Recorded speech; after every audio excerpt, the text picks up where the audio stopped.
여러분 오늘은 무슨 날인지 아십니까? 무슨 날인지 아십니까? 예? 주일이라고요? 미국은 오늘이 어머니 날이에요. Mother's Day. 주일은 5월 둘째 주일이 언제나 어머니 날입니다. 한국은 5월 8일이 어버이날이죠. 제가 어릴 때는 어머니 날이랬는데 아버지들이 이렇게 아주 불쾌하게 생각을 하고 어떻게 어머니 날만 있고 아버지 날이 없느냐 이렇게 데모를 하고 그렇게 해서 이제 공평하게 어버이날이라고 이제 그렇게 알고 있거든요. 미국에는 전통적으로 5월 둘째 주일이에요. 날이 아니고 언제나 주일로 5월 둘째 주일이 어머니날입니다. 그러다 보니까 아침에 보니까 우리 미국에 있는 아이들이 어머니날 해피 마더스 데이라고 카톡을 막 보내고 이렇게 카톡만 보냈지 봉투는 안 보냈더라고요. 그게 이제 걔들이 참 좋은 거예요. 왜냐하면 카톡만 보내도 되고 미국에 있으면 아무래도 찾아와야지요. 또 식당도 가야지요. 요즘에는 상당히 전략을 하고 있는 걸로. 근데 미국에는 이제 어머니 날만 있다가 이제 아버지 날도 생겼어요. 예. 그거는 언제 생겼는지 잘 모르지만 아버지 날은 한 달 후경인가 아버지 날이 있습니다. 근데 영 시원찮아요. 예. 어머니 날은 막 길가에 가면 막 꽃들 팔고 이러거든요. 근데 아버지 날은 시들시들해. 그래 상당히 저도 불쾌한 마음을 가지고 있고 이럴 바에야 이렇게 취급을 받을 바에 아예 없애자 하는 것이 제 주장이에요. 예. 뭐라고요? 예, 어버이날로 하더라도 그 둘러리 쓰는 거 비슷한 거고 제 성질 같아서는 아예 없애자 그런 주장인데 그래도 아버지 날이라고 해주긴 해주는데 영 좀 시원찮아요. 예. 그래서 어머니 날입니다. 어머니 날인데 어머니들이 참 수고가 많죠. 그렇지 않습니까? 예. 참 어머니 그래서 오래전에 어느 책에 보니까 세상에서 제일 아름다운 것이 뭐냐 공모를 했답니다. 세상에서 제일 아름다운 것이 뭐냐 공모를 했는데 1등으로 당선된 것이 뭔 줄 아세요? 장미꽃도 아니고 무지개도 아니고 제일 세상에서 아름다운 것은 뭐냐 어머니의 눈이다. 어머니의 눈이라 그랬대요. 그렇듯하지 않습니까? 자녀들에 대한 어머니의 눈은 그렇게 사랑스럽고 그렇죠. 애정이 넘치는 그게 제일 아름답다. 이제 그렇다. 그게 이제 뽑혔다는 이야기를 들었습니다. 요즘에는 이제 참 험악한 세상에 얼마 전에 보니까 어머니가 뭐라고 했다고 어머니를 죽이는 사건도 있더라고요. 한국에서. 한국 분들이 상당히 독해요. 그거 보면. 어떻게 그렇게 그럴 수 있을까 그런 생각도 해보는데 하여튼 어머니 날입니다. 모든 어머니들에게 감사를 드리고 오늘은 여러분들과 구약에 대해서 좀 나누고 싶은데요. 구약에 특히 모세 오경하면 율법이라고 우리가 알고 있는 것이 모세 오경에 나오죠. 그래서 사실 복음 안에 있는 그리스도인들에게 율법은 뭔가 모르게 좀 이렇게 좀 친밀하지 않고 또 율법은 좀 음하고 또 율법은 율법 행위로 구원을 얻지 못하는 것 그런 것 때문에 율법에 대해서 상당히 이렇게 정오심은 아니지만 뭔가 이렇게 별로 좋은 인상을 갖고 있지 않지 않습니까? 그렇지 않아요, 그죠? 예. 근데 여러분 따지고 보면요, 율법만큼 하나님의 사랑이 표현된 것이 없어요. 그래서 우리 그리스도인들이 율법에 대한 인상을 좀 교정해야 되는 것이 아닌가 그런 생각이 들어요. 정말 율법을 연구하면요, 그 속에 하나님의 무궁한 사랑이 들어있습니다. 예. 하나님의 말씀이잖아요, 율법은. 그러니까 하나님의 입에서 나오는 말씀이 그 부정적일 수가 없지 않습니까? 물론 율법으로 구원 얻는 거 아니에요. 그렇습니다. 문제는 율법에 문제가 있는 게 아니고 우리에게 문제가 있는 거예요. 그런데 우리에게 문제가 있는 것을 모르고 율법에 뭔가 좀 부정적인 생각을 갖는 것은 지극히 온당하지 않습니다. 내가 암이 있으면 암을 진단한 MRI를 부정적으로 볼 필요는 없잖아요. 문제는 나에게 문제가 있는 거 아닙니까? 하나님의 말씀, 율법에는 하나님의 사랑이 배어져 있습니다. 그래서 율법은 적대시할 필요가 없고 율법은 참 사랑스러운 겁니다. 그리고 율법에는 놀라운 하나님의 사랑이 표현되어 있고 또 모세 율법에서 특히 신명기, 레위기에서 우리는 참 놀라운 하나님의 사랑과 복음 그리고 진리를 볼 수가 있습니다. 요한복음 3장 16절이 유명하다고 하지만은 거기에 못지않게끔 율법의 법조문 속에서도 우리는 하나님의 사랑을 볼 수가 있어요. 오늘 그 문제를 좀 자유롭게 이야기를 좀 했으면 좋겠거든요. 그래서 여러분들이 좀 편하게 이게 졸음이 오시면 오셔도 조셔도 괜찮아요. 예, 괜찮습니다. 예. 여기서나 쉬지 어디 세상에서 쉬겠어요. 그렇지 않습니까? 예. 여러분과 함께요. 신명기 11장을 한번 찾아봅시다. 신명기 11장 구약성경 280페이지인데요. 신명기 11장 26절 신명기 11장 26절부터 읽어보면요. 여러분 이 본문이 굉장히 중요합니다. 왜냐면요. 모든 말씀과 설교는 본문에 충실해야 됩니다. 저는 그렇게 생각을 합니다. 본문에 모든 것이 나와야지 본문에 대한 올바른 이해 없이 설교는 그건 하나님 말씀이 아니라고 봅니다. 하나님 말씀이라고 한 거는 하나님의 말씀에서 나와야 되거든요. 26절을 보시면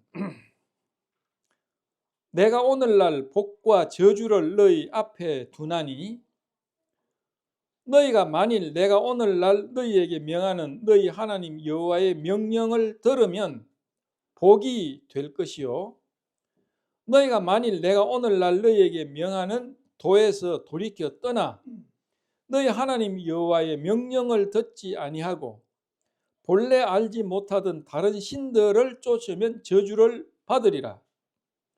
내 하나님 여호와께서 내게 가서 얻을 땅으로 너를 인도하여 들이실 때에 너는 그리심산에서 축복을 선포하고 에발산에서 저주를 선포하라.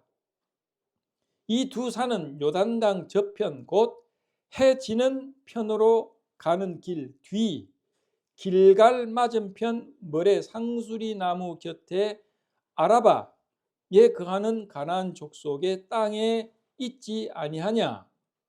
너희가 요단을 건너 너희 하나님 여호와께서 너희에게 주시는 땅에 들어가서 얻으려 하나니 반드시 그것을 얻되 거기 거할지라. 내가 오늘날 너희 앞에 베푸는 모든 규례와 법도를 너희는 지켜 행할지니라. 여기에 상당히 좀 두려운 단어가 사용되어 되고 있지 않습니까? 오늘날 복과 저주를 너희 앞에 두나니. 그리심산에서 축복을 선포하고 에발산에서는 저주를 선포하라. 율법은요, 복 아니면 저주다. 이게 얼마나 참 두려운 말씀입니까?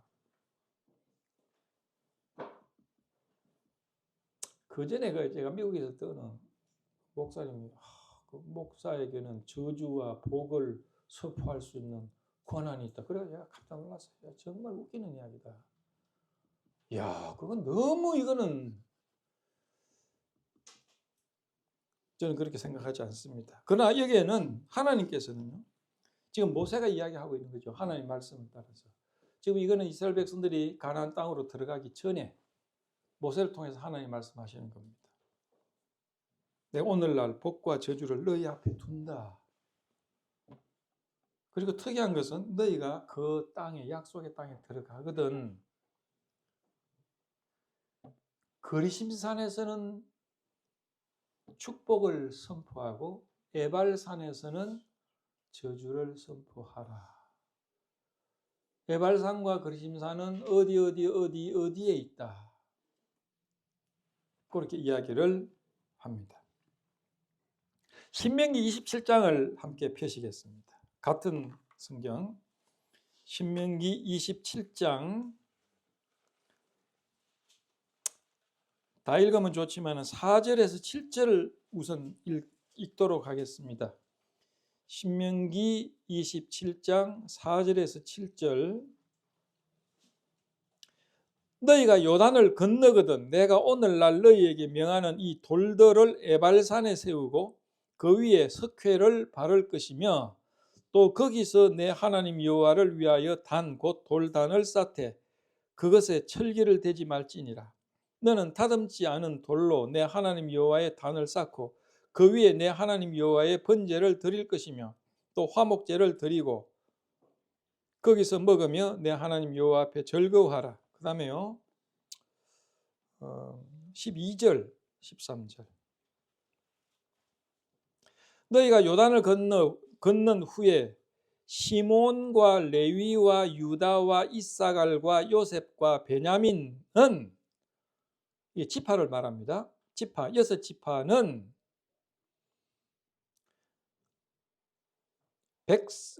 축복하기 위하여 그리심산에 서고 르우벤과 갓과 아셀과 스불론과 단과 납달리 지파죠. 지파는 저주하기 위하여 에발산에 서고 여기는요.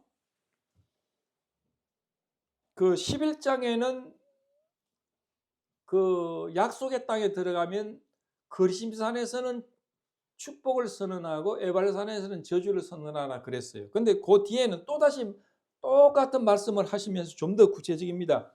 들어가거든 12지파 중에 6지파는 그리심산에 서서 축복을 선언하고 6지파 이런 지파들은 뭐예요? 에발산에 서서 저주를 선포하라. 이걸 두 번 이야기 지금 반복하고 있는 거죠. 자, 그러면 여호수아 8장으로 들어갑시다. 여호수아 8장. 이때는 뭐냐면 이제 들어갔어요. 점령했습니다. 여호수아 이제 모세는 죽고 여호수아를 인도자로 해가지고 가나안 땅을 점령을 해서 들어갔습니다. 여호수아 8장 30절 보세요. 30절에서 34절을 제가 읽겠습니다. 여러분 자세히 보세요. 때에 여호수아가 이스라엘의 하나님 여호와를 위하여 에발산에 한 단을 쌓았으니 이는 여호와의 종 모세가 이스라엘 자손에게 명한 것과 모세 율법책에 기록된 대로 천년장으로 다듬지 아니한 새 돌로 만든 단이라. 무리가 여호와께 번제단과 화목제를 그 위에 드렸으니 여호수아가 거기서 모세에 기록한 율법을 이스라엘 자손의 목전에서 그 돌에 기록하며 온 이스라엘과 그 장로들과 유사들과 재판장들과 본토인뿐만 아니고 이방인까지 여호와의 언약궤를 맨 레위 사람 제사장들 앞에서 궤의 좌우에 서서 절반은 그리심산 앞에 절반은 에발산 앞에 섰으니 이는 기왕에 여호와의 종 모세가 이스라엘 백성들에게 축복하라고 명한 대로 함이라. 그 후에 여호수아가 무릇 율법책에 기록된 대로 축복과 저주하는 율법의 모든 말씀을 낭독하였으니 모세가 2번 명령한 것을 여호수아가 실제로 순종을 해서 그렇게 했습니다. 그런데 여기 외에도 신명기 28장이라든지 레위기 26장 같은 데는 찾지 마세요. 여기에는요, 축복과 저주에 대한 말씀으로 가득 찹니다. 레위기 26장에 보면요, 26장이 46절로 되어 있는데 거기에는 1절에서 15절까지는 너희가 이렇게 하고 이렇게 하고 이렇게 하고 이렇게 하면 내가 축복하겠다. 그 다음에요, 16절부터 13절까지가 그렇고 12절까지 13절부터 46절까지는요. 너희가 이렇게 하고 이렇게 하고 이렇게 불순종하면 저주를 하겠다 이렇게 되어 있습니다. 이와 비슷한 말씀이 신명기 28장이 대표적인데요. 신명기 28장 굉장히 유명한 장입니다. 신명기 28장에도 마찬가지예요. 너희가 이렇게 나에게 순종을 하면 들어가도 복, 나와도 복, 떡반죽이 복, 복. 이게 1절에서 14절까지 복에 대한 겁니다. 15절에서요 68절까지는요. 너희가 이렇게 불순종하고 이렇게 불순종하고 이렇게 불순종하면 저주. 나가도 저주, 들어와도 저주 이렇게 되어 있습니다. 제가 이것을 쭉 조사를 해보니까 신명기 28장 1절에서 68절인데요. 복이 1절에 14절, 저주가 15절에 68절인데 약 5배입니다. 복이 하나라면 저주는 5배가 많아요. 레위기 아까 26절 같은 경우에는요. 1대 3.5배입니다. 축복은 하나라면 저주는 3.5배가 많습니다. 그래서 율법에는요. 너희가 이걸 지켜 행하면 복이고 지켜 행하지 않으면 저주다 이겁니다. 그런데 그걸 지켜 행하는 그것이 굉장히 많습니다. 그 법이. 이걸 줄여놓은 것이 십계명인데 또 십계명을 더 줄여놓은 게 뭐냐면 하나님을 사랑하고 내 이웃을 내 몸같이 사랑하라. 이걸로 줄여놓은 거예요. 이것이 이제 십계명으로 되어 있고 십계명에서 더 해가지고 600 몇 가지 이렇게 되어 있습니다. 여러분 십계명 제대로 외우실 수 있는 분이 있습니까? 이게? 그 순서별로 출애굽기 있는 말씀 그대로 순서별로 자신 있는 분이 있으십니까? 제가 학교에서요 신학교에서 27년 동안 지금 가르치는데 그 질문을 해보면요 제대로 외운 사람 한 사람도 내가 발견 못했어요. 제대로 못 외워. 순서별로도 못 외워. 순서별로도 못 외우는데 어떻게 그거 지킬 수 있어요? 그렇지 않습니까? 살인하지 말라, 도둑질 하지 말라 이런 거. 그런데요 마지막 10계명이 뭔지 아십니까? 탐내지 말라 그래서 마음에 탐내지 말라 하는 것도 죄라는 것이죠. 이런 차원으로 보면 누가 지킬 수 있습니까? 지킬 수 없습니다. 살인한다는 건 남의 생명을 총칼로 생명을 앗아가는 것 그것만이 살인이라고 생각하는데 천만의 말씀이요. 마태복음 5장인가요? 그 뭐라고 그랬습니까? 예? 뭐라고요? 예. 남을 미워하는 것, 욕하는 것 이거 살인이라고 그랬어요. 음욕을 품는 자는 마음에 이미 그럼 누가 그걸 지킬 수 있느냐 이거예요. 그래서 율법의 행위로 하나님 앞에 어렵게 될 수 있는 육체, 사람이 불가능하다는 사실을 보여주고 있지 않습니까? 문제는 뭐냐면 아까도 이야기했지만 율법이 잘못된 거 아닙니다. 율법에는 하나님의 거룩성이, 하나님의 성품이 반영되어 있습니다.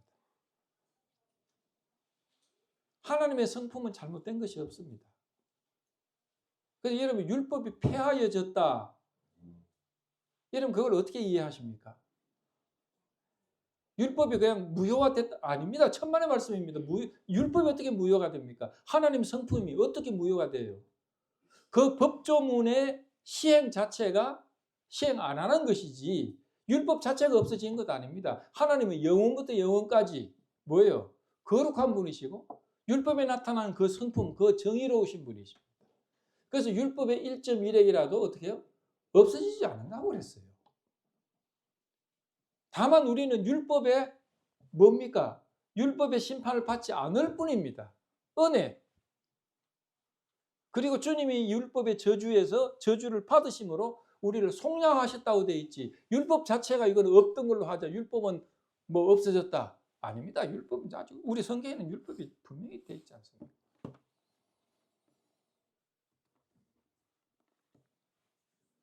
거리심산과 에발산은요.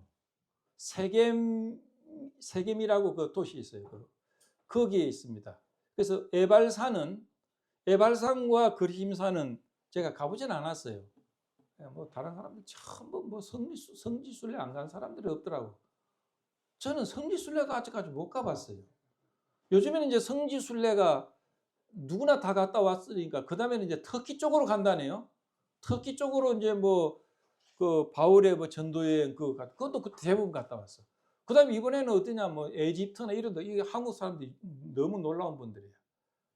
그 저는 성지순례도 아직 못 갔거든요. 참 불쌍한 사람이 아닌가 이렇게 생각이 드는데. 그래서 저는 잘 몰라요. 에발산에 가보지도 않았고. 그런데 에발산이 있고 에발산이 약간 높습니다. 938m. 그림산이 882m래요. 근데 산이 이렇게 돼 있고 또 그리심산이 여기인데 요 사이가 한 500m 사이에 서로 이 떨어져 있답니다. 근데 이 산이 굉장히 이렇게 같이 있어가지고 거기서 마치 그 원형 극장과 같이 그렇게 돼 있대. 그래서 목소리를 마이크 없이도 목소리가 하면 쫙 들린답니다.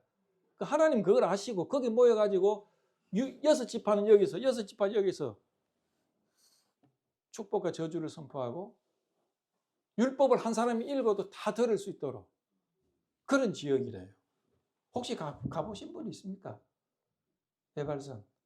여러분들은 저도 비슷하게 안 가면 저는 본래 그 성지순례에 대해서 별로 그렇게 가보고 싶은 것이 없었어요. 기회가 되면 가보면 좋겠다 그런 마음이 있어도 꼭 하고 싶은 마음 없어요. 어느 기사를 보니까요, 미국 어느 부부가 주일날 아침에 남편이 그런 거예요.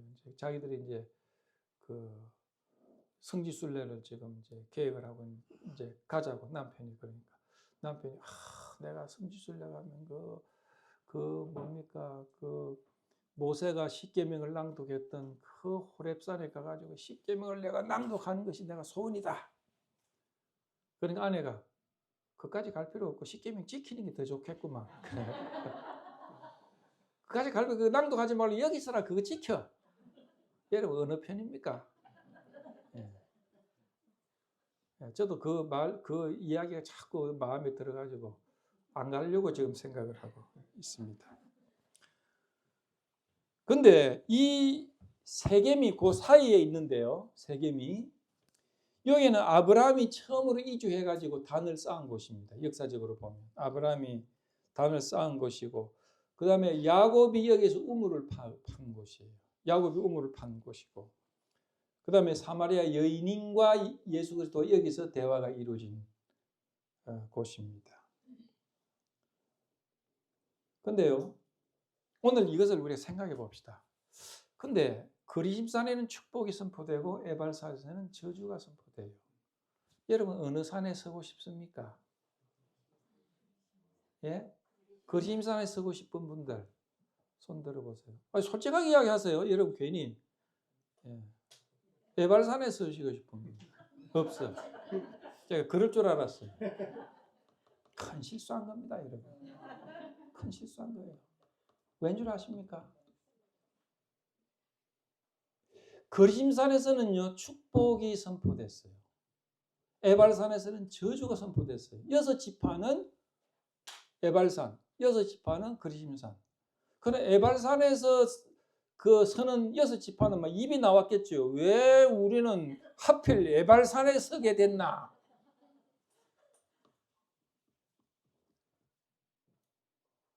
율법이라는 것은요, 하나님의 거룩성이 나타나는 겁니다. 그래서 마치 MRI 기계처럼 너희가 병들었다. 너희가 죄인이다. 너희가 하나님의 그 영광에 있지 못하는 타락한 존재들이다. 여러분, 죄는요, 여러분 잘 아셔야 됩니다. 죄는 살인하고 도둑질하고 거짓말하고 행위 자체가 죄만 아닙니다. 죄는요, 우리의 상태가 죄예요. 또 우리의 상태, 죄인으로 태어난 상태, 이게 죄입니다. 완벽하지 못하는 것, 하나님의 완벽한 거룩함에 모자라는 게 죄입니다. 우리의 상태가 죄예요. 어린아이들은 악한 행위를 하지 못해도 죄 아래에 났기 때문에 죄인입니다. 왜? 그들의 상태.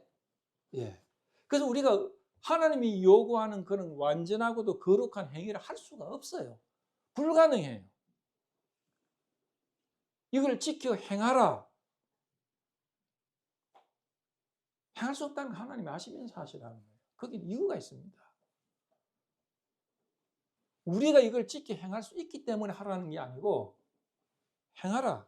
안 되지. 왜 안 되는 줄 아느냐? 너는 죄인이고 너는 행할 수가 없다. 우리가 죄인인 것을 깨닫게 하기 위한 것이에요. 여러분, 613가지나 되는 율법을 어떻게 다 지킵니까? 특히 뭡니까? 갈라디아서가 그랬습니까? 갈라디아서 뭐라고 이야기하느냐면 온갖 율법을, 613가지가 할 때 온갖 율법을, 또 뭐예요? 항상 오늘까지 지키고 내일까지 안 해요. 그 다음에 한 가지라도 어기면 모든 걸 다 어긴다고 되어 있어요. 정확하게 그렇게 되어 있습니다. 이 체인 있잖아요. 체인으로 이렇게, 여기는 그런 게 없네. 이 등불이 이렇게 체인으로 쭉 내려가 있잖아요. 20개의 체인이 있으면 20개 쇠고리가 다 부서져야 떨어지는 거 아니야? 한 개만 떨어지면 떨어지는 거죠. 갈라디아가 그렇게 되어 있어요. 야고보서도 그렇게 되어 있습니다. 온갖 율법을 지키다가 하나가 어기면 모두 어긴 것이라고 되어 있어요. 사람이요, 건강이 폐병도 있고 암도 걸리고 심장도 다 나빠가지고 죽는 게 아니고 한 가지만 나쁘면 죽더라고. 율법도 마찬가지예요. 그건 뭐냐? 우리가 죄인이라는 사실을 드러내주고 있는 거죠. 너의 행위로서는, 너의 본성으로서는 네가 너를 구원할 수 없다. 너는 죄인이고 하나님 영광에 벗어났다. 그래 내가 너에게 개입해야 된다. 이게 복음 아닙니까? 그래서 이제 거리임산에서는 축복이 선포되고 에발산에서는 저주가 선포돼요.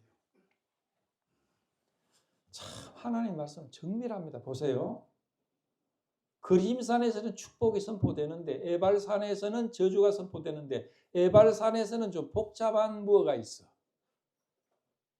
에발산에서는 거리심산에 없는 뭐가 있습니까? 조금 전에 읽었는데 제단이 있어요. 제단이. 돌로 다듬지 않은 그냥 자연석 제단이 있어요. 그리고 그 제단에는요, 율법을 다 회를 발라가 율법을 다 기록하라고 그랬어요. 그게 그림산에는 없습니다. 에발산에서만 율법을 기록한 제단이 있어요. 저주를 받고 죽을 수밖에 없는 그 원인은 우리가 죄인이고 그 율법에 그것이 조문이 되어 있기 때문에 율법을 어긴 그 모든 것은 저주밖에 없다는 것이죠. 그렇지 않아요? 율법의 저주에서 우리를 속량했다 그렇게 되어 있는데, 자, 여러분 이게 굉장히 중요한 겁니다. 여러분은 거리심산에 설 수 있을 것 같아요, 여러분 자신이? 거리심산에 설 수 있는 분 아무도 없어요. 우리가 알지만 우리 모두는 어디에? 에발산에 설 수밖에 없어요. 왜? 율법에 대해서 우리는 실패했기 때문에. 자연적으로, 행위로. 그 율법에 대해서 저주가 우리에게 내릴 수밖에 없어요.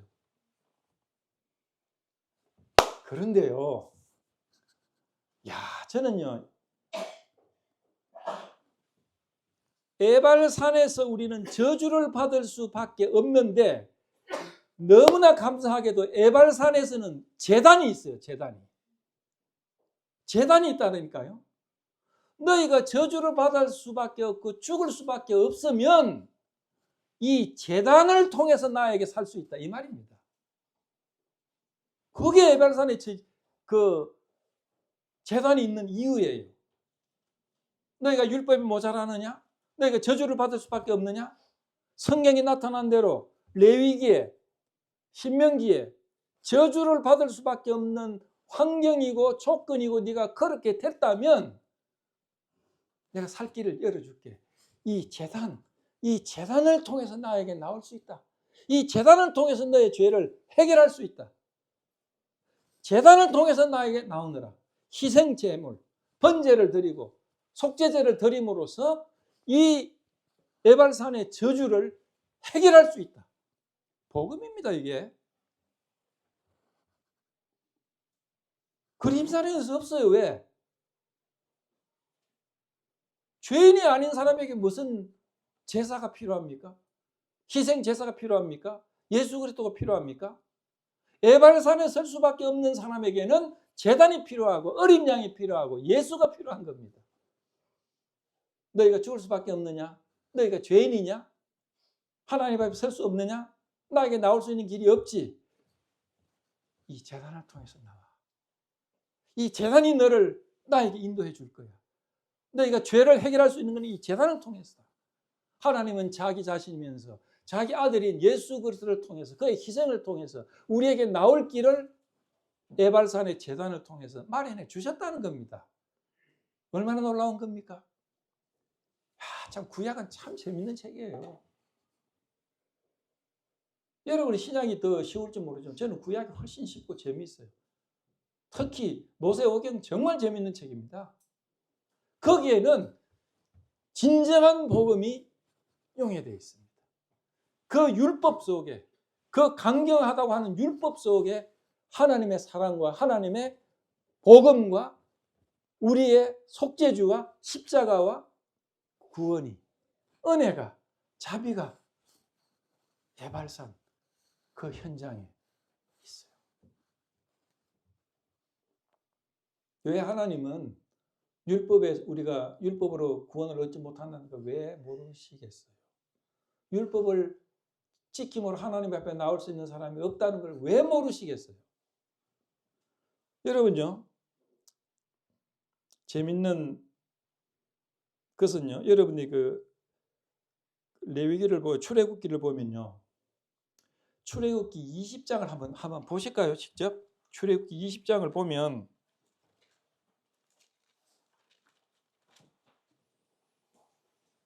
출애굽기 20장에 이제 율법이 이제 시작이 되는 겁니다. 율법이 이제 나오는데요. 출애굽기 20장 1절부터 좀 읽어 보십시다. 20장 1절부터 여호와께서 모세에게 일러 가라사대 너는 이스라엘 자손에게 또 이르라. 무릇 그가 이스라엘 자손이든지 이스라엘 우가하는 타국인이든지 그 자식을 몰렉에게 주거든 반드시 죽이되 그 지방 사람들이 돌로 칠 것이요 나도 그 사람에게 진노하여 그를 그 백성 중에서 끊으리니 이는 그가 그 자식을 몰렉에게 주어서 내 소유를 성소를 더럽히고 쭉 나옵니다. 그 다음에 율법의 조문이 쭉 나와요. 이런 자들은 죽이라, 이런 자들은 죽이라, 이런 자들을 죽이라 쭉 나옵니다. 23절까지 쭉 보면 그런 내용들이 나옵니다. 네. 그런데 24절부터 26절까지 보세요. 24절부터 봅니다. 레위기입니다. 레위. 출애굽기. 잠깐만요. 다시 처음부터. 레위기 20장. 레위기 20장. 출애굽기. 제가 출애굽기라 해놓고 레위기를 찾고 있는 거예요. 출애굽기 20장.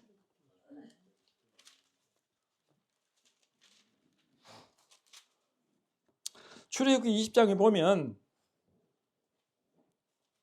하나님이 이 모든 말씀으로 일러 가라사대 나는 너를 애굽 땅 종되었던 집에서 인도하여 낸 너희 하나님 여호와로라. 나는 나 외에 다른 신들을 내게 있게 말지니라. 너를 위하여 새긴 우상을 만들지 말고. 여기 십계명이 계속 반복이 됩니다. 그리고 율법을 주시죠. 그러니까 백성들이요. 19절 보십시오. 모세에게 이르되 당신이 우리에게 말씀하소서. 우리가 들으리다. 하나님이 우리에게 말씀하시지 말게 하소서. 우리가 죽을까나이다. 맨 처음에는 십계명이요. 하나님이 직접 음성으로 불러주셨어요. 이스라엘 백성들에게. 그런데 이스라엘 백성들이 감당을 못하겠는 거예요. 그 음성이 너무 웅장하고 너무 거룩해서 아마 볼륨이 너무 커서 또 그럴 수도 있겠지만은 그게 아니고 이 율법이 주는 거룩성이 우리의 영혼, 우리의 범죄한 우리 영혼에게 너무나 밝고 엄하게 느껴졌을 겁니다. 그래서 이스라엘 백성들이 그 율법, 하나님의 거룩한 율법을 감당할 수 없었어요. 그래서 그들이 막 모세에게 하나님이 직접 말씀하지 못하게 하세요. 우리가 못 듣겠습니다. 죽겠습니다. 하나님이 당신한테 이야기하고 당신이 우리에게 간접적으로 이야기해 주세요. 감당할 수 없었어요. 하나님 율법을, 거룩함을. 그래서 하나님이 그래. 그 다음부터는 하나님은 모세를 통해서 율법을 우리에게 보여주신 겁니다. 올라오느라. 그래서 40일 동안 호렙산에 있으면서 하나님 율법을 받아서 내려와서 반포한 겁니다. 그만큼 율법은요, 하나님 입에서 나온 거예요. 하나님의 마음과 하나님의 생각과 하나님의 성품이 포함된 것이 율법입니다. 거룩한 율법입니다. 그런데 죄인이 그걸 감당할 수가 없어요. 예. 바퀴벌레가 막 태양이 쪼이는데 바퀴벌레가 거기서 아유 참 좋다 일광욕 하자 이런 것이 못 견디지 못하는 것이죠. 그때부터 모세가 간접적으로 이야기하기 시작을 합니다. 이게 십계명이 나옵니다. 그 다음에요. 24절부터 보십시오. 24절부터 보시면 내게 토단을 쌓고 그 위에 너의 양과 소를 너희 번제와 화목제를 드리라. 내가 무릇 내 이름을 기념하게 하는 곳에 내게 강림하여 복을 주리라. 내가 내게 돌로 단을 쌓거든 다듬은 돌로 쌓지 말라. 내가 정으로 그것을 쪼면 부정하게 함이니라. 너는 청계로 내 단에 오르지 말라. 내 하체가 그 위에 드러날까 함이라. 십계명이 발표되고 난 다음에 바로 뭐가 나오냐면 제단에 대한 문제가 나옵니다. 똑같은 맥락입니다. 너희가 십계명을 지킬 수 없지 않느냐? 너희가 부정한 자이지 않느냐? 십계명을 통해서 네가 병들었다는 것을 증명한다. 너희가 죄인이라는 걸 증명한다. 그리고 내 계명과 내 거룩함을 침해했다는 것이기 때문에 너희들 저주를 받아 죽을 수밖에 없다. 그런데 살 수 있는 길도 내가 주겠다. 제단을 통해서 나오느라. 십계명이 나오고 난 다음에 제단이 바로 따라 나옵니다. 똑같은 맥락이에요. 예, 똑같은 맥락.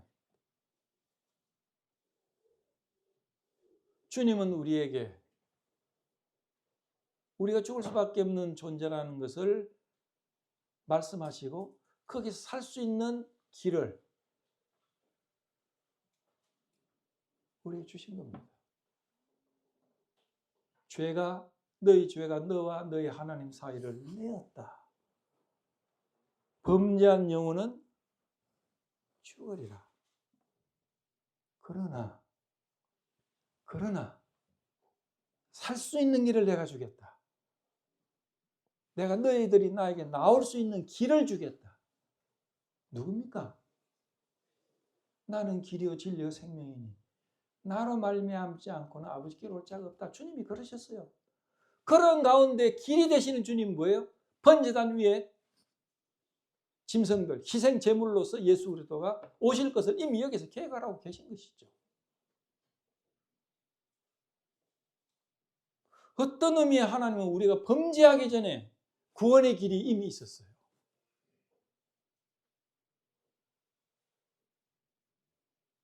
창세전에 어린 양이 예비되었다고 말할 수 있습니다. 이게 율법입니다. 율법의 구조입니다. 이게 그렇게 돼 있어요. 율법은 강경합니다. 두렵습니다. 감히 그 앞에 설 수가 없습니다. 우린 다 죽은 자들입니다. 저주 아래 있습니다. 그러나 하나님은 그 가운데서라도 살 길을 주셨으니 그것은 곧 제단 그리고 희생 제물을 통해서 하나님 앞에 나올 수 있는 길을 아울러 주신 겁니다. 이게 그림산에는 제단이 없어요. 필요가 없죠. 죄 없는 자에게 무슨 예수 그리스도가 필요합니까? 건강한 자에게는 어원이 쓸데없고 병든 자에게야 쓸데있는 겁니다. 예수 그리스도 병든 자 예수 그리스도는 의사세요. 예수 그리스도는 우리를 위해서 희생 제물로 어린 양으로 오신 겁니다. 그가 침례를 받는 그 이후에 세례 요한은 예수 그리스도로 보라 세상 죄를 지고 가는 하나님의 어린 양이다. 하나님이 준비한 양. 아브라함은 그가 자기 산에서 제물을 준비하실 것이다 그랬습니다.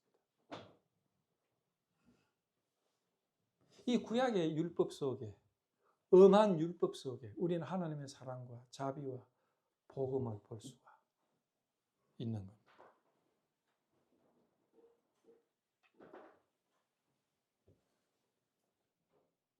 갈라디아 3장 13절에 보면 그리스도께서 우리를 위하여 저주를 받은 바 되사 율법의 저주에서 우리를 속량하셨으니 로마서 8장 3절 율법이 육신으로 말미암아 연약하여 할 수 없는 그것을 하나님은 하시나니 어떻게? 곧 죄로 말미암아 자기 아들을 죄 있는 육신의 모양으로 보내어 육신의 죄를 정하사. 여러분 어디에 서시기 원합니까? 걸심산에? 에발산에? 여러분 실수하셨죠? 이 단은 타듬지 않은 단이었어요. 정으로 쪼거나 그러지 못하게 했어요. 자연석입니다. 뭡니까? 복음은요 인위적이어서는 안 됩니다. 인간의 방법으로 인간의 수단으로 하나님 앞에 나갈 수가 없습니다. 자연석 하나님의 방법으로 인간의 어떤 노력이나 인간의 어떤 아름다운 어떤 무엇으로 장식할 필요가 없다는 겁니다. 하나님이 주신 방법은 하나님이 주신 방법대로 나가야 된다는 겁니다.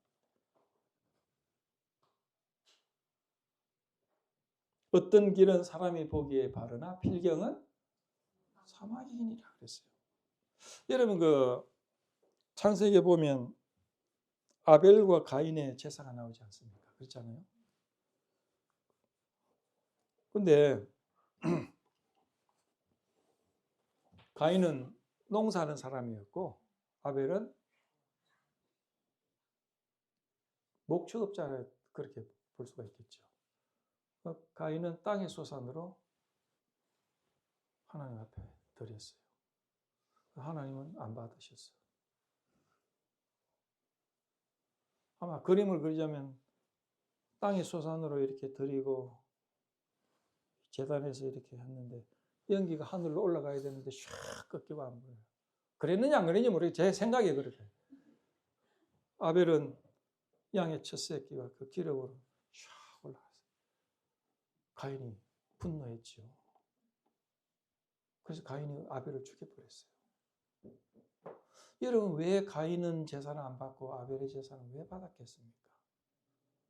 그 참 그 기본적인 질문이 아닙니까? 그러니까 질문하니까 어떤 분들은 그렇게 대답하더라고. 가인은 정성 없이 드렸고 아벨은 정성껏 드렸다. 그 성경에 정성 그런 문제는 없어요. 그렇지 않습니까? 근데 어떻게 보면 가인은 자기가 농사하는 사람이었기 때문에 농산물로 드리는 게 당연하고 아벨은 목축업을 했기 때문에 당연히 짐승으로 드리는 게 당연한 것 같은데 왜 하나님은 안 받았을까? 그러니까 또 어떤 사람은 참 성경적인 깊은 지식을 가지고 대답을 해요. 제사는 피가 있는 제사였기 때문에 그렇습니다. 그런데요. 그런 대답하더라고. 근데요, 성경을 보십시오. 피 없는 제사, 제물 많습니다. 소제 같은 경우에는 피가 없어요. 예. 그것도 아닌 것 같아요. 왜 그랬을까요? 왜 아벨의 제사를 받으시고 가인의 제사를 안 받았을까요?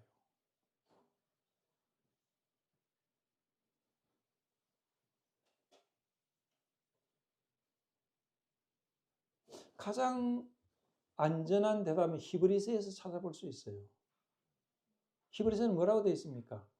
아벨은 믿음으로 가인보다 더 나은 제사를 드렸다. 딱 그거 외에는 성경에 아벨과 가인의 제사에 더 이상 언급이 없어요.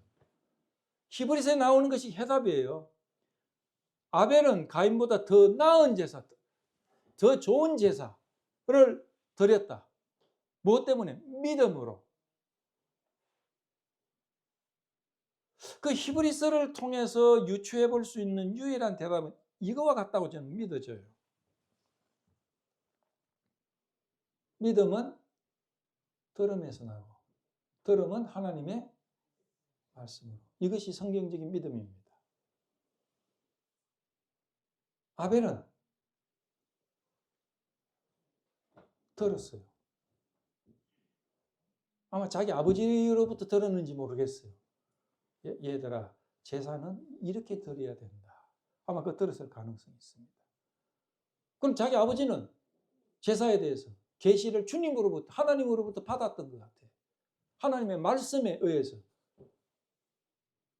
가인은 자기 생산물인 땅의 소산이 아니고 아벨의 제사 똑같이 드렸어야 돼요. 그게 하나님의 요구하는 제사 방법이었다면 그걸로 드렸어야 된다. 그러나 그거보다는 내 방법대로 드리는 것이 더 합리적이고 더 생산적이고 더 좋아 보였을 줄 모릅니다. 그러나 나의 방법이 아니고 하나님이 계시해 주신 방법대로 나가지 않으면 하나님 앞에 연락될 수가 없는 거지요. 얼마나 많은 경우가 성경적인 방법으로 하나님 앞에 나가지 않고 인간적인 방법을 섞어가지고, 그렇죠? 인간적인 합리적이고 더 좋아 보이는 그 같은 방법으로 하나님 앞에 나가려고 하는 것이죠.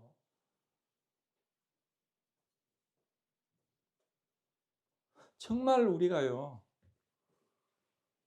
예배를 드리더라도 그렇고 삶에서도 그렇고 하나님 앞에 통하는 예배, 하나님이 정말 기뻐하시는 예배. 물론 어떤 경우를 보면 거대한 예배당에다가 의리의리하게 꾸미고 성가대도 100명, 200명, 오케스트라도 있고 참 거창하게 웅장하게 좋아 보여요. 예, 하나님이 또 기뻐하실지도 모르겠습니다. 그렇다고 한다고 해서 그것이 꼭 하나님 앞에 100% 통하는 예배와 찬양과 그것이 될 수 있을까요?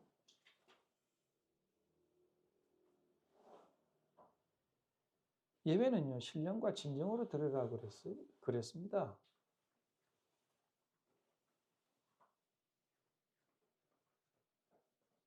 우리는 일주일에 한 번씩 선창 예식에 참여합니다. 그 주님 그렇게 명령하신 것이죠. 저는요, 이 성찬 이것이 일주일에 한 번씩 1년에 52번 그렇기 때문에 우리에게 이것이 너무 의식적이고 형식화 될 수 있는 염려가 있지 않겠는가 그렇게 생각이 들어요. 그래서 이제 어떤 교회에서는 뭐 한 달에 한 번 하기도 하고 어떤 교회에서는 뭐 1년에 한두 번 하기도 하고 그런 모양인데 그건 숫자는 저는 중요한 것이라고 생각하지 않고 절대적이라고 생각하지 않습니다. 중요한 것은 한 번을 하더라도 거기에 대한 진정한 하나님이 기뻐하시는 그런 예배의 성찬이 되어야 하는 것이 아닌가. 자칫 잘못하면 예배가요. 주님을 기념하는 것이 아니고 나를 기념하게 됩니다. 주님은 분명히 너희를 기념하라고 되어 있지 않고 나를 기념하라고 했어요. 예배의 중심은 주님입니다. 주님을 기념한다는 것은 주님이 어떻게 어떤 분이시며 무엇을 하셨는가를 기억을 하고 주님으로 가득 차야 되는 것이죠. 주님을 기억하고 주님이 중심이 되어야 됩니다. 어떤 의미에 나와 세상은 간 곳 없고 구속한 주만 보이는 시간이 되어야 돼요. 그리고 주님을 기념하기 위해서는 주님이 낮아지시고 죽으시고 부활하셨다는 걸 기억하고 나도 같이 죽는 거예요. 성찬에서 우리 자신이 죽음을 경험한다는 것은요. 굉장한 투쟁이 필요합니다. 여러분 예배가 쉬운 게 아닙니다. 성찬이 쉬운 게 아닙니다. 여러분 오해하지 마세요. 우리가 그냥 성찬 예식 한다고 해서 이게 아닙니다. 이게 예배는요 우리가 생각하는 것보다 훨씬 중요하고 훨씬 놀라운 하나님의 계획이 있다고 봅니다. 주님이 자기 자신을 부인하셨듯이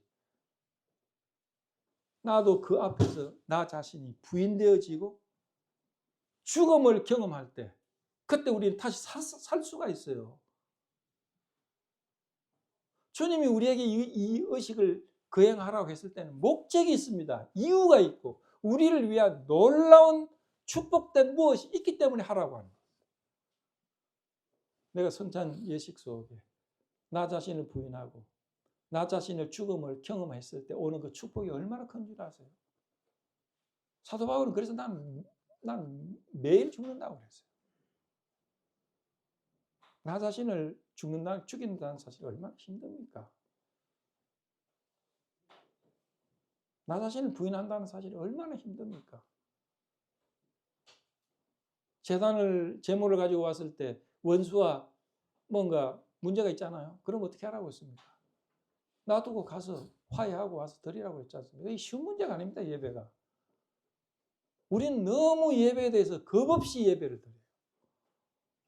그리고 너무 인본적이고 사람 중심적인 예배를 드립니다. 마치 하나님이 기뻐하실 줄 압니까?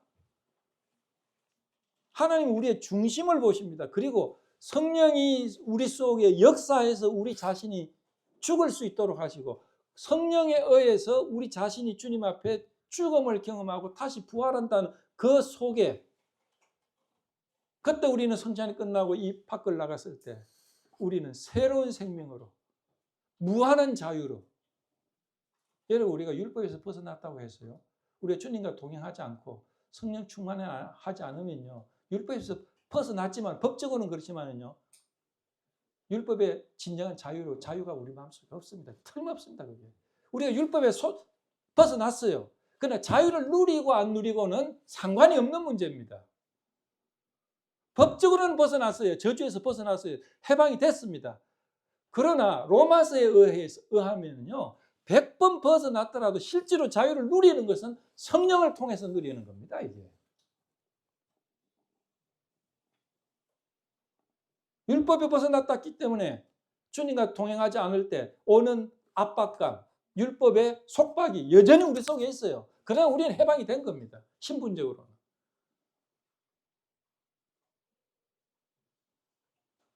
1861년에 링컨 대통령이 대통령이 돼가지고 노예를 해방했습니다.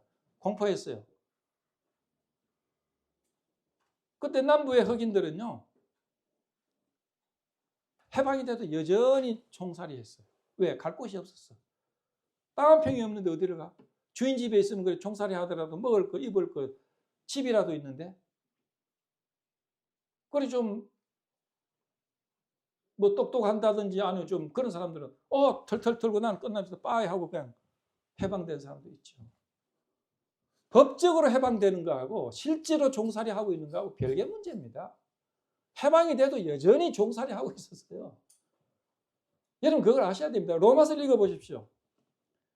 누구든지 죄에게 순종하는 자는 죄에게 종이 되는 줄 알지 못하느냐 그랬어요. 여러분이 율법에 해방됐습니다. 그러나 율법에서 진정으로 해방감을 누리고 자유를 누리는 것은 별개 문제입니다.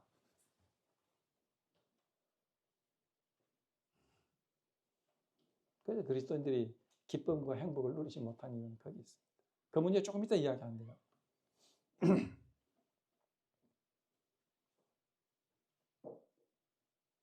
먼저 우리는 이 에발산에 있는 제단을 주목할 필요가 있습니다. 죽을 수밖에 없는데 그러나 거기는 에발산에서는 제단이 있다는 겁니다. 제단이 있다. 인위적이지 않고 사람 보기에 좋은 방법이 아니고 하나님의 방법으로 하나님의 보여주시는 그 복음대로 나갔을 때 살 수가 있습니다. 이 문제를 위해서 로마서 9장 한번 읽어보실까요? 로마서 9장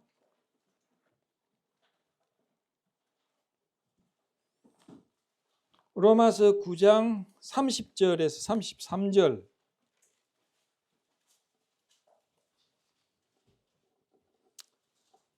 어느 분이 한번 읽어주시겠습니까? 큰 소리로 로마서 9장 30절에서 33절 그런즉 우리가 무슨 말을 하리요 의를 따르지 아니한 이방인들이 의를 얻었으니 곧 믿음에서 난 의요 의의 법을 따라간 이스라엘은 율법에 이르지 못하였으니 어찌 그러하냐 이는 그들이 믿음을 의지하지 않고 행위를 의지함이라 부딪힐 돌에 부딪혔느니라 기록된 바 보라 내가 걸림돌과 거치는 바위를 시온에 두노니 그를 믿는 자는 부끄러움을 당하지 아니하리라 한 것 같으니라. 거심산에 제단이 없습니다. 돌이 없습니다. 에발산에 제단이 있습니다. 유대인들은 나중에 이 율법에 대해서 오해하게 됩니다. 믿음에 의지하지 않고 뭐예요? 행위에 의지하기 시작했어요. 돌에 부딪히는 겁니다. 그들을 살 수 있는 이 제단, 예수 그리스도가 그들에게 예수 그리스도를 통해서 살 수 있고 해방당할 수 있고 구원받을 수 있는데 믿음에 의지하고 행위로 보기 때문에 그걸 거절한 거죠. 그 제단이 그들에게 걸림돌이 된 겁니다. 왜 이렇게 그림산에는 깨끗하고 근데 왜 뭐 돌 이렇게 놔둬가지고 이거 긁어치게 하느냐? 왜 이해를 못한 거예요, 이 제단을. 제단의 이유를 이해 못한 겁니다. 그리고 제단이 누구신지 이해가 못한 겁니다. 그러니까 십자가에 못 박았잖아요.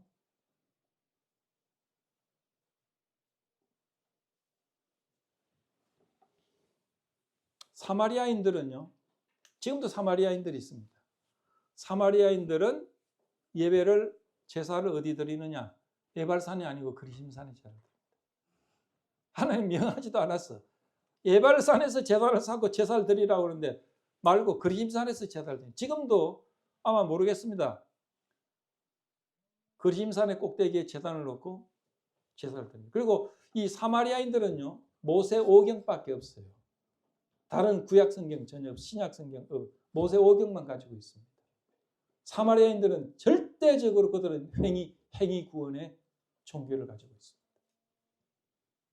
예수 그리스도께서 사마리아 여인과 여기에서 만났습니다. 여인은 남편 5이 있는 여인이었어요. 지금 남편도 여인이 아니에요. 6번째예요. 목마르지 않은 물을 달라고 하니까 주십시오. 남편을 불러가라고 남편이 없습니다. 참 지혜로 대답이죠. 왜?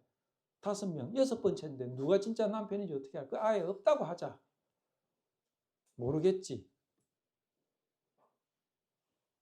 남편이 불러오라 하면 자기 죄가 기억나는 겁니다. 그래서 그 예배에 대해서 마음이 돌아가요. 당신 유대인들은, 우리 조상들은 이 그리심산의 저산, 그리심산에서 제사하는데, 예배하는데 당신들은 예루살렘에 있다면서요. 그리심산도 아니고 예루살렘도 말고 너희가 진정과 신령으로 예배할 때가 오니 이때라 그랬습니다. 이 여인은 그리심산이 아니고 에발산으로 갔어야 돼요. 거기에 살 길이 있습니다.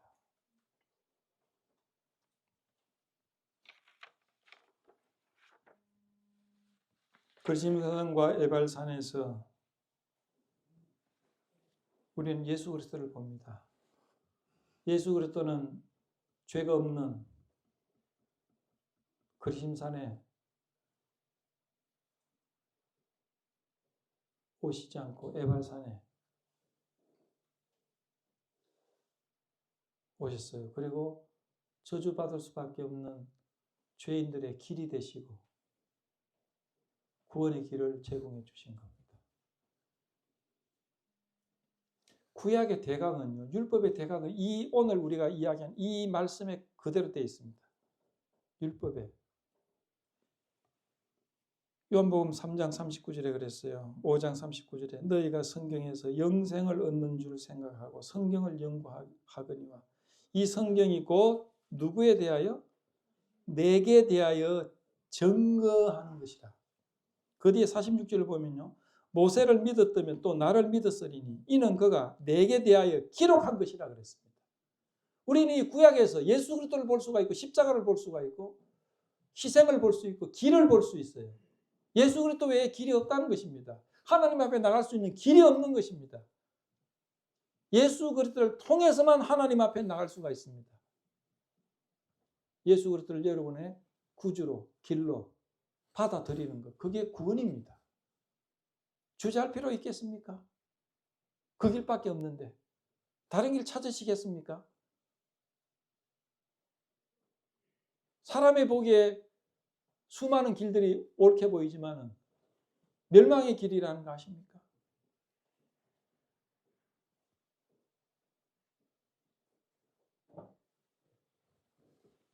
복음입니다.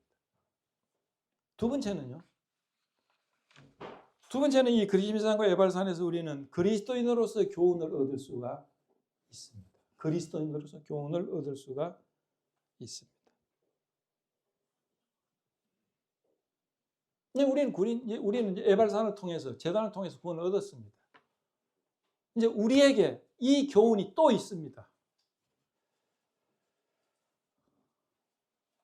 그리스도인들에게는 율법은 우리가 죄인인 것을 드러내주고, 갈라디아에서에 의하면 율법이 우리를 예수 그리스도에게 이끌어가는 몽학선생이 된다고 그랬어요. 그래서 우리는 율법으로 나가는데 그렇지만 아니냐. 이분에게 가. 그래서 율법은 우리를 예수 그리스도에게 인도하는 몽학선생이 된다고 그랬습니다. 그래서 예수 그리스도를 통해서 구원을 얻었어요. 이제 구원을 얻은 우리에게는 에발산과 그리심산이 또 교훈이 됩니다. 이건 믿는 자들에 대한 교훈입니다. 아울러 두 가지가요, 섞여 있습니다. 구약에서 이스라엘 백성들은 신약의 그리스도인들의 표상입니다. 그림자예요. 이스라엘 백성들은 그리스도인들의 표상입니다. 아브라함에게 하나님은 그를 부르시고 그의 믿음을 보시고 의롭다고 하셨습니다. 그리고 그 민족에게 아브라함과 그 자손들에게 언약을 하셨습니다. 그 언약을 우리는 무조건적인 언약이라고 이야기를 합니다. 조건이 없는 언약이다. 율법은 조건적인 언약이에요. 너희가 이렇게 나에게 순종하면 복이고 불순종하면 저주예요. 그런데 아브라함에게 한 언약은 조건이 없어요. 내가 너를 축복하고 너를 보호하고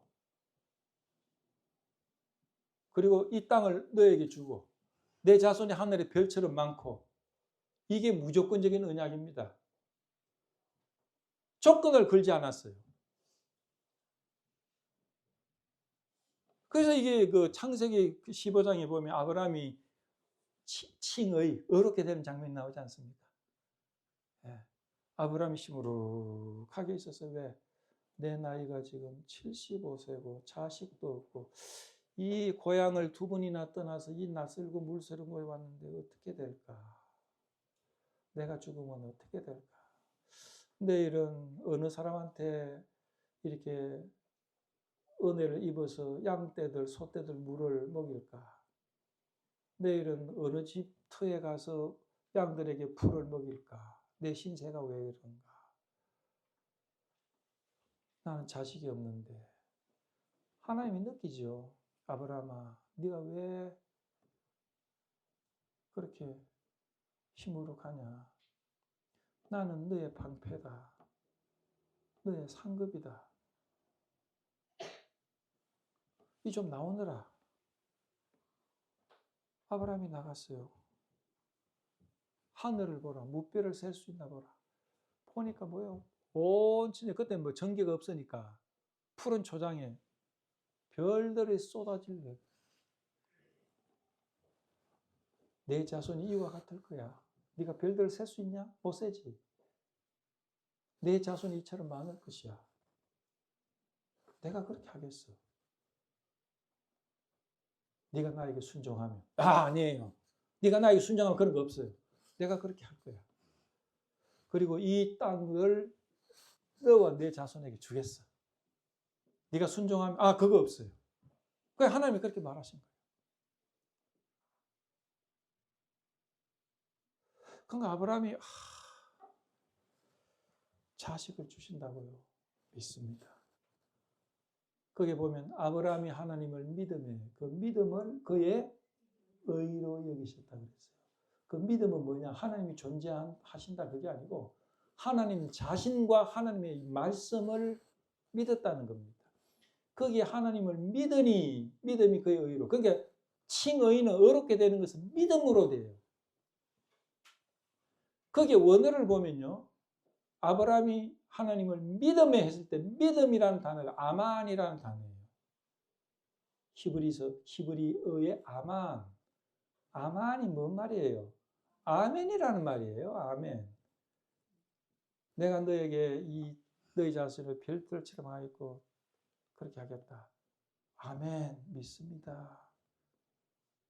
의지합니다. 그 믿음을 보시고 어렵게 하셨어요. 그리고 이 땅을 너에게 줄 것이다. 그때만 해도 땅 한 평이 없어요. 나중에 아브라함이 거의 마지막에 사라가 죽었을 때 돈 몇 푼 주고 구를 타가지고 자기 사라를 장례식. 그게 유일하게 아브라함이 자기 땅이 있었던 거 그것밖에 없어요. 이삭 때도 마찬가지고 야곱 때도 마찬가지고.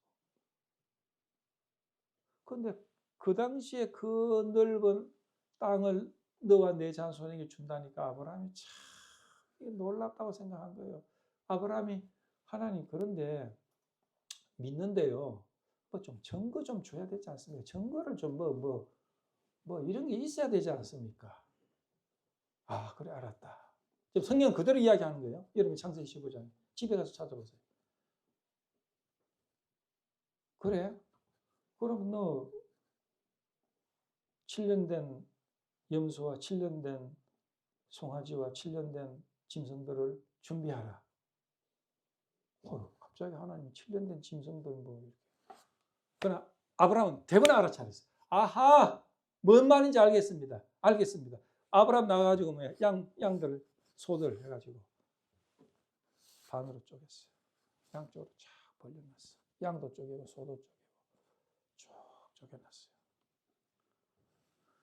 왜냐하면요, 우리는 그게 이상한 것이지만은 아브라함은요, 지금으로 4,000년 전 아브라함이 팔레스타인에는요, 팔레스타인 4,000년 전에 살았던 아브라함은 그게 하나님이 짐승들을 준비하라 하니까 그 무슨 말인지 대번에 알아들었어요. 왜? 4,000년 전에는요, 계약을 할 때, 조약을 할 때, 상거래를 할 때는 이런 겁니다. 예를 들면 A라는 사람이 농부예요. B라는 사람이 목축업을 합니다.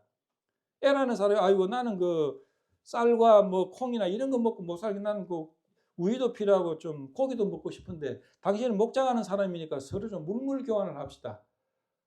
내가 가을에 소 한 마리, 그 다음에 염소 10마리, 그 다음에 이런 걸 줄 테니까 당신은 나에게 콩 몇 가마니 이런 걸 좀 주시오. 아, 그렇게 합시다. 요즘 같은 사인을 하고 뭐 이렇게 도장도 찍고 이러겠지만 그 당시에는 그런 게 없어요. 그때는 둘이 돈 내가지고 염소 한 마리를 사요. 그 염소를 쪼개 양쪽으로 벌려놔요. A라는 사람도 지나가고 B라는 사람도 지나갑니다. 자, 이거 이제 약속 체결됐습니다. 만약에 이 약속을 어기면 이 짐승처럼 죽여야 돼요. 쪼개야 돼. 이겁니다. 이게 피해 언약이에요. 이게. 그 당시에 아브라함은 그런 시대에 살고 있었어. 그러니까 이 땅을 나에게 줄 줄 뭐 어떻게 하는지 그거 좀 어떤 무슨 좀 증거가 있어야 되지 않습니까? 그러니까 짐승들 이런 게 중요하니까 아하 하나님이 약속하시겠다. 좋습니다. 딱 준비했지. 그걸 기다렸어요. 근데 어두머두해지니까 막 솔개들이 왜 짐승들 시체를 먹으려니까 막 쫓고 막 이랬어요. 어둠이 오는데 막 깊은 투리움이. 근데 캄캄한데 횃불같이 불이 따라서 쪼갠 고기 사이로 슉 지나가. 누구겠어요? 하나님이지. 하나님 불고기 하나님이 지나갔어요. 이야기가 뭡니까? 이 약속을 한 분은 하나님이고 하나님이 만약에 이 약속을 못 지키면 하나님은 쪼개임을 당해야 돼. 이야기예요. 아브라함은 지나갔어요? 안 지나갔어요? 안 지나갔어. 왜? 약속한 것이 없는데 하나님은 약속한 것이 아브라함은 약속한 게 아무것도 없어. 하나님이 일방적으로 내가 너에게 이렇게 하겠고 너에게 이렇게 하겠고 너에게 이렇게 하겠다. 하나님이 일방적으로 했기 때문에 아브라함은 듣기만 했어. 아브라함은 약속한 게 없으니까 지나가야 할 필요가 없어요. 이 하나님이 약속한 약속을 안 지키면 하나님은 이렇게 돼야 돼. 그겁니다. 그게 다른 구절에 그대로 나와요. 예.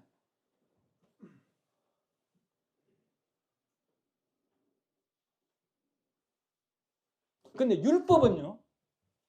그게 이걸 조건 없는 언약이라고 그럽니다. 이거는 복음은 이거와 같아요. 근데 조건적인 언약은 율법입니다. 하나님이 이거 지켜라, 이거 지켜라, 이거 지켜라. 지킬래? 하니까 이스라엘 백성들 70장로가 예, 지키겠습니다. 그랬어요. 예, 그랬습니다. 그러면 지키면 축복해야 돼. 못 지키면 이스라엘 백성들 저주받아야 돼. 이스라엘 백성들 저주받아서 끝난 겁니다. 그거 못 지켰을 때는요. 첫째는 우로가 없어. 비가 안 내려. 이슬이 없어. 그래서 농사가 안 돼. 이스라엘 백성들이 굶어야 돼요. 그래도 또 불순종하면요. 대적들이 와가지고 그들을 치고 그들 물건 뺏어갖고 죽이고 그게 두 번째야. 그래도 불순종하면요. 마지막 단계로 대적들이 와가지고 이스라엘 백성들을 자기 나라로 데려가 버린 거예요. 결국 이스라엘 백성들이 어떻게 됐습니까? 북왕국 이스라엘은 아시리아에 의해서 끌려갔어요. 유다는 바벨론은 끌려갔습니다. 그러니까 1단계, 2단계에서 3단계까지가 끝났던 거예요. 율법에 완전히 실패해버렸습니다. 이스라엘. 왜? 조건적인 언약이니까. 근데 아브라함에게 한 언약은 조건적이 아니니까 아브라함은 아무 지킬 필요가 없는 거예요. 은혜로 하나님이 이게 복음도 언컨디션 무조건적인 언약에 속합니다. 그런데 율법을 주신 목적은 우리가 죄인이라는 것을 드러내주고 예수 그리스도 인도하는 목적도 있어요. 그러나 율법엔 다른 목적도 있어요. 율법은 이스라엘 백성들의 율법을 준 것은 예수 그리스도를 믿고 행위로 구원받지 않는 그런 목적도 있지만은요. 그러나 율법은요. 자기 백성들에게 거룩한 백성으로서 살아가야 할 지침으로 주신 겁니다. 우리 그리스도인들이 마찬가지예요. 우리 그리스도인들은 믿음으로 구원을 얻었어요. 그러나 우리가요. 신약의 로마서에 보면 우리가 복음이 나오죠. 그 뒤에는 뭐가 나옵니까? 이렇게 살아라 하는 우리의 삶에 대한 지침이 나와요. 갈라디아서도 그렇고 에베소서도 그렇고 빌립보서도 그렇고 골로새서도 그렇고 앞에는 복음이 나오고 뒤에는 우리의 삶이 나와요. 삶에 대한 것이 이스라엘 백성들에게 율법을 준 목적과 같아요. 그런데 이 율법을 주신 것은요, 하나님이 이렇게 율법을 주시고 한 것은 뭐냐? 우리 행복을 위해서 주신 거예요. 행복을 위해서 주신 겁니다. 내가 오늘날 복과 저주를 너희 앞에 두나니 그리심산에서는 축복을 선포하고 에발산에서는 저주를 선포하라 그랬잖아요. 똑같은 것이 복음적으로도 우리가 이야기를 했어요. 이제 우리 그리스도인으로서 이 말씀을 적용을 한다면 이건 우리에게 중요한 겁니다. 이런 차원에서 율법은 이스라엘 백성들에게요, 어떻게 구원받느냐가 아니고 어떻게 살아야 할 것인가에 대한 지침입니다. 율법. 구원받은 우리에게는 하나님의 말씀, 율법과 하나님의 교훈이, 성경의 교훈이 구원을 받았으니까 이제 더 이상 우리는 구원의 문제는 끝났어. 구원받은 우리에게 하나님의 말씀과 율법은 어떻게 살아야 할 것인가에 대한 지침으로서는 여전히 유효합니다.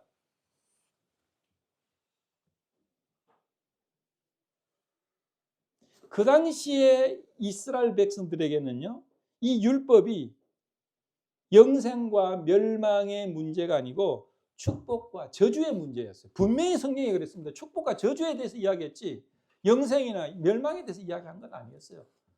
너에게 축복과 저주를 아울러 둔다. 너희가 이 율법을 지키면 축복을 받을 것이고 지키지 않을 때는 저주가 있을 것이야. 저주라는 것이 꼭 지옥에 가는 걸로 볼 필요는 없습니다. 그리고 축복이 꼭 구원받는 것으로 볼 필요 없어요. 이스라엘 백성들에게 있어서는 그렇습니다. 왜? 그때 이스라엘 백성들에게는요, 지금 그리스도인들과 같은 맥락으로 하나님과의 관계 속에 있었기 때문에 그렇죠.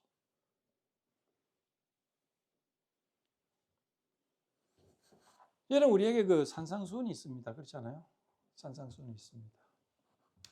산상수훈을 쭉 이야기할 때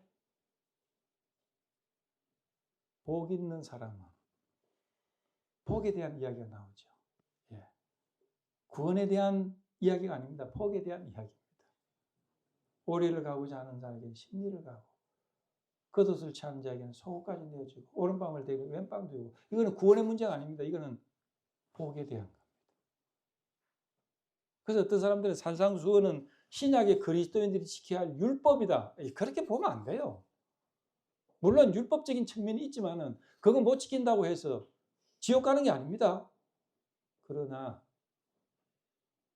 산상수훈에는요, 복에 대해서 이야기해 주고 있습니다. 영국의 유명한 그 영적인 거성이었던 로이드 존스 박사는요, 산상수훈을 그렇게 이야기를 했어요. 산상수훈은 율법같이 지켜야 하고 안 지켜야 하는 법이 아니고 그리스도인을 묘사하고 있다 그랬어요. 산상수훈은 진정한 그리스도인은 이런 사람이라는 것을 묘사하고 있지 이걸 지켜야 할 법조문이 아니라고 그랬어요. 상당히 좋은 그 시각입니다. 진정한 그리스도인은, 거듭난 그리스도인은 오리를 가져가면 십리를 가더라. 오른밤을 때리면 왼밤까지 데려주는 사람이더라. 참 복 있는 자야. 그 이야기입니다. 우린 율법에서 벗어났는데 왜 또 다른 신약의 율법이 왜 우리에게 좋겠어요? 그리고 하라 하지 마라 하는 것은요, 구원의 문제가 아니고 우리에게 얼마나 행복한가, 얼마나 하나님의 자녀로서 행복한 삶을 살 수 있는가의 지침이지, 그거 한다고 해서 하나님 뭔가 뭐 저주를 내리고, 아닙니다. 자기 아들을 희생했는데 어떻게 우리에게 그렇게 할 수 있어요? 그렇지 않습니다. 우리 하나님 말씀을 지키면 우리 속에 행복이 있고 기쁨이 있고 충만이 있고 하나님의 영광이 있는 겁니다.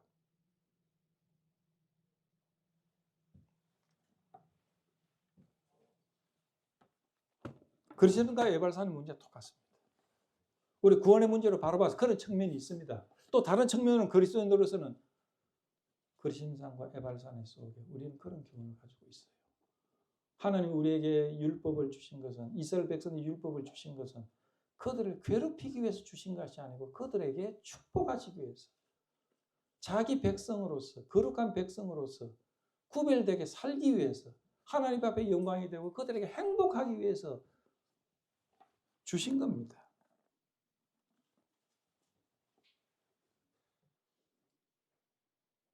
한 구절만 읽고 끝나겠습니다. 신명기 10장 13절, 12절, 13절이 다 좋은데요.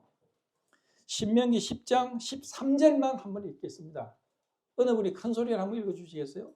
신명기 10장 13절. 이것이 이스라엘 백성들에게 하나님 율법을 주신 진정한 마음입니다.